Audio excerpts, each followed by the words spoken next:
Murder Mystery is turning 7 on the 18th of January this year. Throughout those 7 years, the game has completely changed to the point where it's pretty much unrecognisable from how it was in 2014. But the core aim of the game has remained the same. One murderer, one sheriff, the rest innocents. To celebrate the game's upcoming milestone, let's look at the complete history of the game that has played a huge part in not only Roblox, but also people's lives.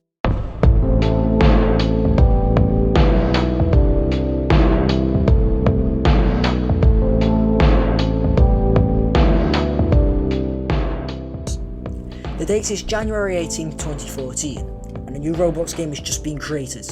It was just a side project for developer Nicholas, who had experienced recent success from his new game Trucking Tycoon, played over 1 million times. Once the new game was in a working state, he invited some friends to playtest his new creation. He showed them the gameplay aspects, but his friends were, quote, not actually that interested. So I sat in a server by myself and posted a link on the group walls. After finally being able to playtest in a full server, Nick ended up just going to bed. Little did he know that MM2 was about to receive a lot of success. By January 25th, just 7 days after the game was created, the game was averaging 5,000 concurrent players, peaking as high as 6,000. That was a ridiculous amount of player activity for Roblox at the time. It was completely different to any other titles available, and the game focused around the chat feature, with everyone given a random name and dead players being unable to talk as to not reveal who the murderer was. There were only 3 maps at the time of release, and Nick was quick to address this. In a Roblox blog post, he was interviewed and promised an official shop where you could buy perks and change the way your knife looks, more game modes, the ability to alter appearance, and more maps. The game continued to receive attention throughout January 2014, and by the 3rd of February, the game was the most popular and also the highest earning game on the whole website. A game that was originally only made public to test the mechanics, and it had taken over the entire website.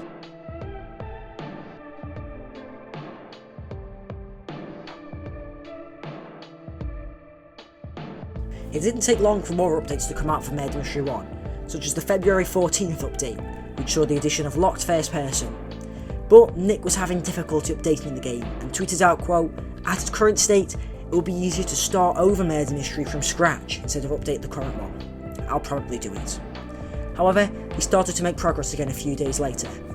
Despite this, it was evident he was still finding updating the game difficult, saying stuff like struggling with the new shop for the next update. Even reaching 10 million players wasn't enough to save Murder Mystery 1, and despite reaching this on April 26, 2014, Nick asked if he should just ditch MM1 2 days later on the 28th. Come May, the new shop was still being worked on and not out yet. Ultimately, we got an interesting scenario. An extremely popular game that won Game of the Year on June 21st, and a developer who was finding it increasingly difficult to add new updates. But he wouldn't give up with the game and promised daily updates on July 8th, just 2 days after a new map was released. During these updates on July 15, 2014, the first teaser MM2 was dropped. I'm working on the coolest update yet. It's a secret, Nick tweeted. Then, silence. The update wasn't mentioned again until November of 2014, when on the 18th Nick came back and said, I have a secret project I've been working on.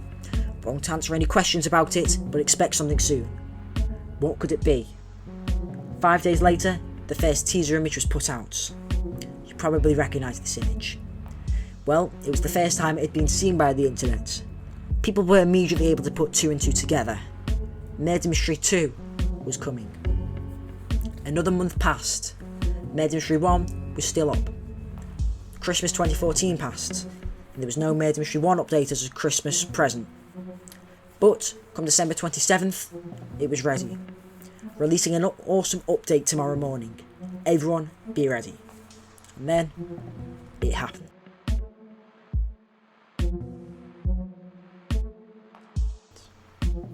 The game was out. The first update came out in less than 48 hours with codes being added to the game. The first code, smartly named First Code, would grant you the now very rare gifted uncommon knife. The next day the second code would come out giving you the reptile common knife. But launching such a large update along with smaller ones would expectedly cause glitches.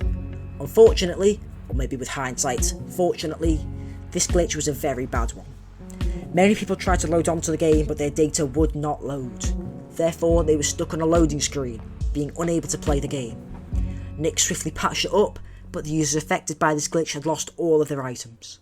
As compensation, Nick added a particular knife to their inventories, a very infamous knife. Corrupt. This was the origin of the knife. The game's honeymoon period, so to say, would follow with lots of updates and codes getting added. We'll skip through the next few months, but by April 10th the game had 6 different knife boxes available. All of these, except the LG box, is still in the game to this day. The following day, Nick put out a poll asking if MM2 should be first or third person. There were about 1,500 votes in total, with 55% or 819 thinking first person, and 45% or 676 saying third. So, the game would remain first person for now.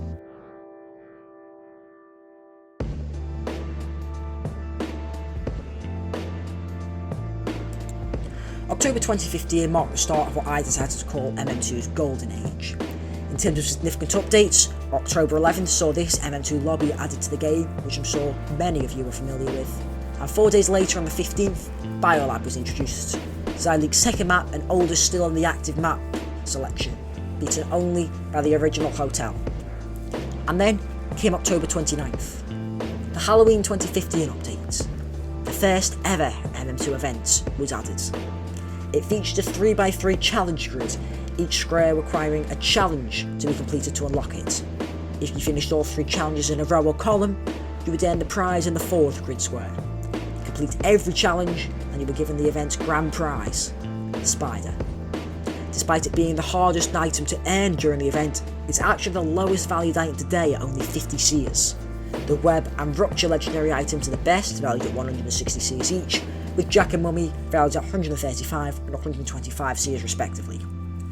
But it was a landmark for MM2 updates. It introduced events, something that we've, well, just all come to expect by now, every Christmas and Halloween.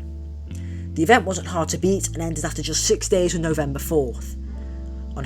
However, on Halloween itself, the game got a spooky surprise with the addition of Knifebox 4 and the best godly in the game according to me, Fang. November 15th wasn't really an update, but it saw the renaming of the MLG box to the Chroma box. Not going to go into detail on this as it honestly deserves a video of its own, so we'll brush past this, but do expect a short on what happened to the MLG box soon. There was a month-long silence for updates, but on December 13th, a Christmas update was confirmed by Nicholas through a tweet saying it wasn't just a snowy thumbnail for the Christmas update, which was changed a few days earlier. 6 days later, and like the MLG box, I won't go into detail on the event, but I can probably make a video on it at some point. So, now might be a good time to advise you to subscribe to the channel and turn on notifications for lots of MM2 content and giveaways. Which reminds me, since you've watched this far into the video, I'll give you an exclusive godly giveaway if you click in the top right corner. You're welcome. That giveaway will end in a week's time for when this video is uploaded. Anyway, back to the video. We're now at Christmas Eve 2015. Do you remember when Nick put out the poll asking which perspective MM2 should be in, first or third? Well, now it had happened. Casual mode was introduced. Players could now choose either the classic hardcore mode they were all familiar with, or to play the new casual mode as their own avatar and in third person. Casual wasn't very well received, resulting in Nicholas putting out a Reddit post addressing the issue. A Christmas present on the 25th saw the Radio Game Pass added, which could be used exclusively in casual, and may have been a way for Nicholas to encourage people to check out the new mode. The Christmas event concluded on January 8th, 2016, but as it left, a bunch of new content entered the game. The shop, inventory and perk GUIs were all redesigned and simplified, and radios were also given cosmetic skins. 3 days later, toys were added, which we're all familiar with, and the very next day, the round summary was redesigned. A month later, and pets were added on February 5th. Nick was rewarded with all of these updates with 2 Bloxy Awards, Best Free-for-all Game and Favourite Updated Game. But this wouldn't stop the updates. A major update came out the very next day that added the bank map with interactive metal detectives, the ability to toggle trade requests on and off, and the first MM2 2 item pack, the Clockwork pack. 5 days later, on Valentine's Day, the Valentine's item pack was released. These items are currently some of the rarest common items in the game, with passion valued at 260 seers, more than any other common, uncommon, rare, or pet currently in the game. Knifebox 5 came out 4 days after that on February 18th, and another 4 days after that, the Clockwork pack was taken off sale and the 8-bit pack was added to the game. 3 minor updates were then added in March. On the 17th, the code for the Patrick knife was added. On the 23rd, the futuristic pack was introduced. And, like the Valentine's Day pack, the Easter item pack was added on the 25th. These commons are again some of the rarest in the game. However, with this update, the MM2 Golden Age came to an end, and the updates started to get rarer and rarer.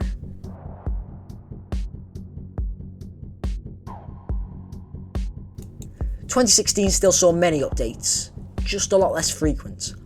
After the Easter event, the next actual content update didn't come until June 4th, when 13 new radio skins were added. The next update was on June 22nd, when MM2 was added to Xbox, and Xbox players were granted the exclusive Xbox knife. Another item pack change came on July 2nd, with the American item pack getting added, and the futuristic pack leaving the store. August 5th saw the game be playable on mobile, and the Chroma box be replaced with the Rainbow box, which, like I said earlier, will get a video of its own in the future. An actual content update came on October 28th, with the 2016 Halloween update being released. However, it was a bit of a letdown, featuring just a Halloween lobby, retextures coins to candies, and a single new Halloween box. The official MM2 store was also launched, with the Eternal promo starting on November 5th. The Christmas 2016 event was launched come December 25th. I recommend watching JD's video on it if you wish to see how it worked, because it would take too long to explain here. This event would end on January 13th, and 7 days later a new store promo came out, featuring the rainbow knife in effect. The only real notable update of 2017 would come out on February 1st, which introduced the Assassin mode. This was controversial not only because the game Assassin also existed, but because the fact that, coincidentally, as soon as MM2's Assassin mode came out, the actual game of Assassin itself was shut down for review. These two events had no correlation to each other though, and Assassin was back online shortly after the incident. And now this is why I call this period the Dark Age. This update, along with Police Station getting added on June 10th, were the only updates before Halloween 2017 came out. Updates were getting rarer.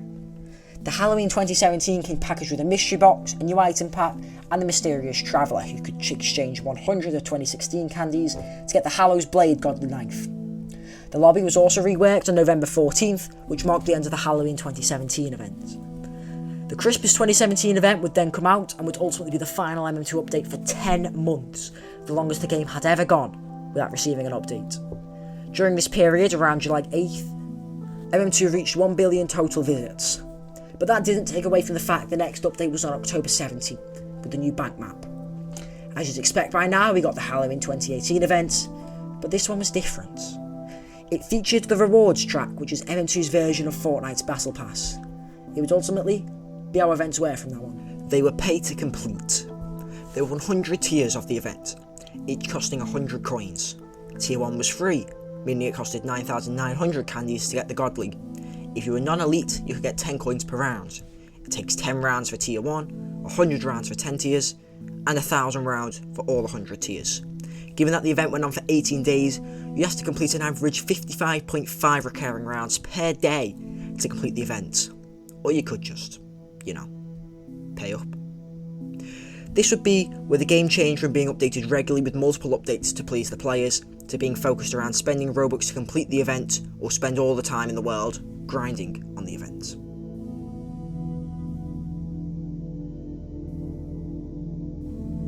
Eternal 2 was released November 17th, 2018, with the Christmas 2018 event released just over a month later on December 23rd. It, again, features a reward track known as the Lumberyard. A 2,500 Robux item was added, and it took a minimum of 10 minutes for you to have to wait for your tree to grow, meaning you had to wait 10 minutes per tier. Obviously, you could get around this by spending Robux, 50 Robux to instantly grow your tree with fertilizer, or 60 Robux to buy a log. There was also the Ginger Luger and the Mystery Box that event. But this was MM2's new philosophy: make as much Robux as possible. But then, everything changed. The MM2 Season 1 update was released. A new Mystery Box, a new pet egg, new crafting, new maps, a new GUI, new coins, new Crow weapons, and trading on phones. It seemed like Nick had done an update not for monetary gain, but to provide new content for the community. Until some math was done. Before the update, it took a non-elite player 20 rounds to afford the box. 10 coins per round for 20 rounds gives you the 200 coins required. But now, After the update, it takes 25 rounds for a non-elite player to afford a box, as they can only get 40 coins per round. Not only that, but mystery box percentages were sneakily changed from 60% common and 25% uncommon to 70% common and 15% uncommon. So it was likely not only harder to get a mystery box than before, but you were also more likely to get a common. On the surface, it was a great update for the community, but bubbling just beneath the surface was another way to generate money, making it harder to afford the mystery boxes, so people are more likely to buy gems. Another merch promo would follow on June 9th, and the next update wouldn't be until a Halloween update on October 26th. This event was the first of the official new event format, and it angered many players. Here's why. So the main event was the rewards track, and it had 40 tiers, with the final tier being hidden. Before this, you got the godly reward as soon as you got to the final tier, but this time it wouldn't be that. Many players, including myself, were able to grind all the way to tier 40, but were left disappointed that despite all that grinding, they started to get another 80,000 candies to finish the event and get the grand prize. The only other part of the event was the godly pack and the mystery box. The Christmas event will be next, and will be incredibly similar to the Halloween event. The rewards track had 30 tiers, with an ancient that cost a lot at the end. However, Lig Nerves removed mistakes in the Halloween event, dropping the price of a tier down to just 600 snow tokens, and the price for the ancient down from 80,000 to 70,000. There's also a new mystery box, as well as the new Santa's Challenge and Gifting Centre. Again, a link to JD's video will be in the top right if you wish to see how these worked. We finally got another mystery box on March 5th, as well as Research Facility and Bioblade on the same day. Then we got the first new powers on what felt like forever on May 2nd, 2020, Sprint and Trap. It's crazy that it's been almost 2 years with those perks, they still feel like they were just added yesterday. July 17th saw Prismatic introduced, with the Halloween event 2020 being added on October 26th. This year seemed to be the year of delayed events, with the full event actually being released on November 8th. It lasted until November 22nd, being almost a full month long. Then another incomplete update came out on December 14th, which featured a pack and snow. That was it. The full Christmas update followed on December 23rd, and with that we get into the year that's just happened, 2021. Again, I'll go through this quickly because many of you are probably playing and you remember everything. Heartblade was added on February 20th, the first Valentine's Day item since 2016, and a month or so later the Easter streak was broken with the introduction of Eggblade on April 4th. Shark Seeker became obtainable on June 28th, with Nebula added on August 18th. Then the Halloween update is added on the 24th, and the Christmas update on December 21st. I don't need to go into detail on any of these, however, as they've literally just happened, so we should all remember what there is to cover on these.